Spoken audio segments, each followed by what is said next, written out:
Quelque part, le gaspillage des uns fait le bonheur des autres. La tente des glaneurs sur le marché de Oisem de Lille s'inscrit dans cette démarche. Ça va toi? Oui, ça va. Tu vas bien? Tu as quelque chose pour nous aujourd'hui? Oui. On passe tout à l'heure? Ça marche. À tout à l'heure. Ça marche. Avec ses 650 commerces, Oisem est l'un des plus importants marchés de l'Hexagone. Jean-Loup Lemaire, l'un des créateurs de la tente des glaneurs, a réussi à nouer des liens avec une quinzaine de maraîchers, mais aussi des boulangers et des fleuristes, qui préfèrent donner plutôt que de jeter. Non, on passe tout à l'heure. T'as quoi aujourd'hui? T'as pas mal de choses? Il y aura des champignons. Ouais. Il y aura des courgettes. Ouais. Il y aura des oignons frais. Ah super. Peut-être un peu d'endive. Donc Abdou, c'est un de nos fournisseurs solidaires alimentaires depuis le début. C'est grâce à eux en fait qu'on a du don et c'est grâce à eux qu'on peut redistribuer à une population en grande précarité. Donner au lieu de jeter, c'est une bonne politique quoi. Parce que c'est vrai que moi, quand j'étais petit, on était famille nombreuse, on avait des besoins comme tout le monde quoi. Et le père, il travaillait seul quoi. Donc on venait chercher des produits un petit peu périmés sur les marchés quoi. Que maintenant, ils nous ont fait tellement une politique de jeter directement la poubelle parce que la mairie elle était un petit peu à cheval dessus quoi. Que heureusement que l'association s'est créée quoi. Comme ça au moins on jette moins et puis on paiera moins d'ordures ménagères quoi, sur le marché. Quoi. Donc ça fait plaisir. C'est né d'un constat qui est tout à fait logique. D'un côté, le commerçant avait des produits qu'il ne pouvait pas vendre parce qu'il n'avait plus les critères de vente, mais qui avaient parfaitement les critères consommables. Il payait une taxe d'ordure là-dessus. Donc il devait déjà prendre du personnel pour pouvoir se séparer de cette marchandise et surtout il était payé, il était taxé dessus.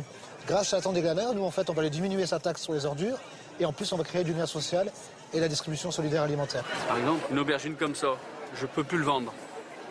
Ça, tu prends un couteau. Voilà, c'est ce qu'on appelle les fruits et les légumes un peu bigornés. Et je veux dire, franchement, quand j'étais en vacances, moi j'étais friande des aubergines à la poêle à l'huile d'olive, quoi. Et c'est délicieux. Ça fait un bon petit repas, quoi. Bonjour, tu vas bien? Tu as quelque chose pour nous aujourd'hui? Et c'est ainsi que tous les dimanches matins, Jean-Loup Lemaire et sa troupe de bénévoles vont démarcher les commerçants pour évaluer ce qu'ils vont pouvoir récolter. Et ils récoltent beaucoup, des centaines de kilos de nourriture qui représentaient avant des montagnes de déchets dans lesquelles les plus démunis glanaient. Impeccable. Tu as du pain pour nous aujourd'hui? On passera le prendre tout à l'heure. Hein. C'était un glanage sauvage, c'était un peu la loi de la jungle. Donc déjà, on a une perte de dignité parce qu'on est à 4 pattes dans les conteneurs pour pouvoir s'alimenter. Et en plus de ça, c'est une vraie jungle. Parce que le premier arrivé, c'est le mieux servi. Tandis qu'à la tente des glaneurs, qu'on arrive du début au milieu à la fin de la distribution, on aura tous pareil. Ça va? Une vraie réussite qui fait honte aussi, car elle étale sous nos yeux tout ce que nous gaspillons les uns les autres. Un vrai succès, et pourtant tout ne fut pas facile pour les glaneurs de la tente, car il leur a fallu convaincre les commerçants de devenir des fournisseurs solidaires alimentaires. Alors il y en a quelques-uns qui ont été réticents en fait à donner parce qu'ils ont cru que c'était un marché parallèle. Et ils ont dit pas du tout parce que les gens vont attendre la fin du marché pour venir chez toi gratuitement. Je vois pas l'intérêt de te donner parce que moi je vais perdre du chiffre d'affaires. Et en fait ils se sont rendus compte que je n'étais pas un marché parallèle. Déjà premièrement je distribue à la fin du marché officiel donc il n'y a plus de concurrence. Et surtout je distribue des produits qu'ils ne peuvent pas vendre. En fait c'est de la valorisation de futurs déchets. La force de Jean-Loup Lemaire a été de proposer un bénévolat à la carte. On vient quand on peut, aider 1 heure par-ci par-là, 1 jour par mois, sans obligation, sauf celle de s'inscrire sur le planning à l'avance. Et ça marche. La tente des glaneurs n'est jamais à court de bras solidaires. Quand la fin du marché approche, les bénévoles partent récupérer les promesses de dons. Mais attention, ils ne prennent pas n'importe quoi. Alors là on fait un rapide contrôle. Parce que je veux pas que ça soit non plus un relais poubelle. Donc je contrôle vite fait avec une visu. Si jamais le produit était touché à plus de 30%, je vais pas le récupérer. Parce que justement, ça va se transformer en relais poubelle, c'est pas le but.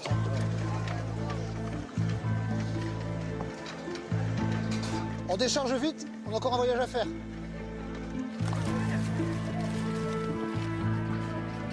Les personnes accueillies sous la tente des glaneurs sont de tous bords. Familles monoparentales, personnes âgées, étudiants, chômeurs, SDF, salariés pauvres, un public n'osant pas toujours se présenter au tissu associatif de quartier. On recense une quarantaine de bénéficiaires réguliers et une cinquantaine ponctuels, soit quelques 100 cabas constitués chaque dimanche.